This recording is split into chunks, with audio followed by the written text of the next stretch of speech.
Now a question. Do you feel safe now after Definitely. winning my rook and you can win the game? Do you think like that? So I don't think so as of now. Yeah, and do you think you can win this game easily? No, because knight can go to f3. There is a mate. Yeah, got it.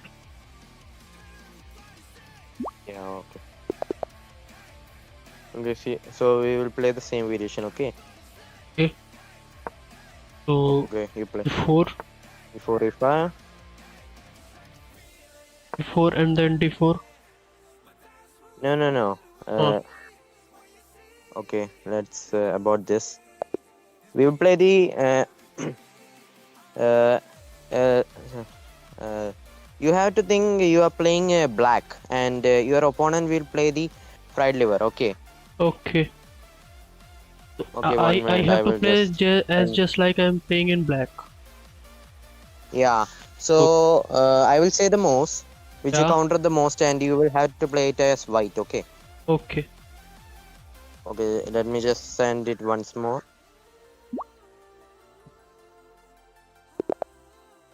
Yeah. So e4, e4. Yeah. e5, knight f3, f3. knight f6, and bishop to c4. Now I will play knight to f6, and you will now have to play knight to g5. Knight to g5. Okay. Yeah. This. So now you are threatening my f7 pawn, which you have countered the most. Yeah. Yeah. So you usually play d4. I have Yes. seen that, Yeah. Yeah. I know and your that. opponent takes. Yeah. Most of the times. Yeah, he takes d5. Now. E takes d5. Now you play e takes d5. This is Takes what your d5. opponents play. Okay. Okay, and you usually capture the pawn right away, right? Yes. Now I will show you a trick. I play knight to d4. Okay. Okay, so most of the players play this fried liver attack so that they can attack the f7 pawn with the help of their bishop and their knight. Okay. So that if knight takes, you fork the rook and the queen. Okay, so now it is kind of blocked. So what will you do to continue the attack on the f7 pawn? Because now you cannot take. I will take with the king. So Yes. you should add a support. So usually players play d6 to continue the attack on Yes. f7 Yes. Yes. pawn. So should I play it? So yeah. So now we have a trick here. Usually players play this, thinking that they will just take with the bishop or a pawn. But we will take with the queen. And they will think that after knight takes f7, Yeah. yeah, play it. Knight takes f7. Okay. Now you see that our Yeah. Yeah. rook and queen is forked. Yes. So I will play queen to c6 here, giving my rook but threatening your bishop, and yeah. So Yes. most of the players will play like rook takes a Yeah. h8. Knight Knight takes takes rook. h8. Okay. So I take it. Yeah, you take it and you think, okay, I have won a piece. Now Yes. I will not take your bishop. I could take your bishop, but I will instead take your g2 pawn. Yeah. This one is hanging right here. Now now you have to save your rook, of course, Yes. So I need. or else you will just lose it. So you save your rook. For that I have to move to f1. Rook f1.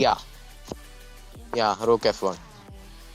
Now I will give a check on e4 with the queen.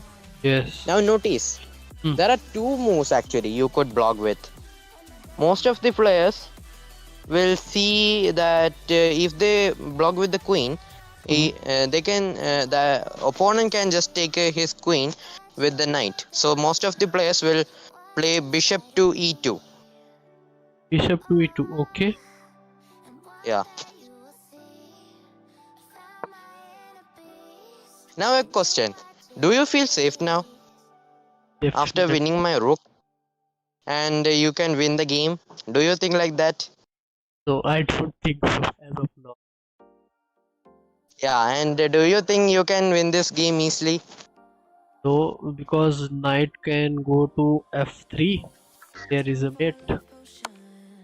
Yeah, that's exactly where I'm coming to. Okay, So got this it. is one of the traps you can actually play. As a black. Yeah, against a fried liver attack.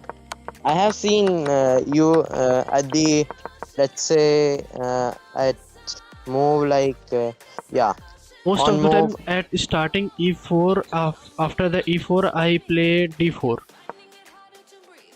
Yeah, Most of the times. yeah. Sometimes I to have save seen that that, but a3. I Yeah, also seen like after the move e takes g5, you always took the pawn with your uh, f6 knight. yeah, yeah.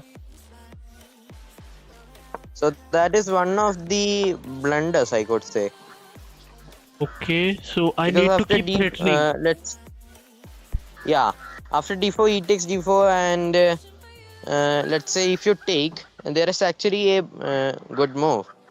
Sometimes he can just take, and like after this queen to let's say queen takes back, and queen to f3, you just take and he just take, now it is a equal game. So that's why you have to keep the pressure. And most people don't know why knight goes to d5, because they just assume you just wanted to save your knight, and they will just push the pawn to continue their attack. Okay. That's when you take with your queen, surprising them, and after they take the same variation as I saw. Sometimes people see like there's an advantage, because sometimes they will think after taking the rook, Yeah, we yeah, will take they their are bishop. strong. So they will first of all protect their bishop sometimes, but we still take the pawn, and when they save their rook, we will play the same attack Okay. and deliver a checkmate. So yeah, the motive is quite simple: make your opponent confused. And let me also say that there's a defense for this. Okay, sometimes opponent will not take the after like let's say after like yeah, the knight to d5 move, right? Yeah, After he takes a d5, knight to d4, some players will know this trick, but at your level it is quite not normal to like play the best move.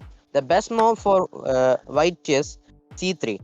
The idea is to deflect the knight from that square. So yeah, in order yeah. to protect the attack, so yeah, you can listen, right? Mm-hmm. Yeah. So at this point, after c3, you can play knight to f5. Yeah, knight to f5 to protect the pawn. Uh, 5. yeah, if even if now even if like they push the pawn, you can just take with the knight your that pawn, and threaten the bishop at the same time, protecting the f takes, knight takes, bishop takes, king takes is possible. So that is one of the traps.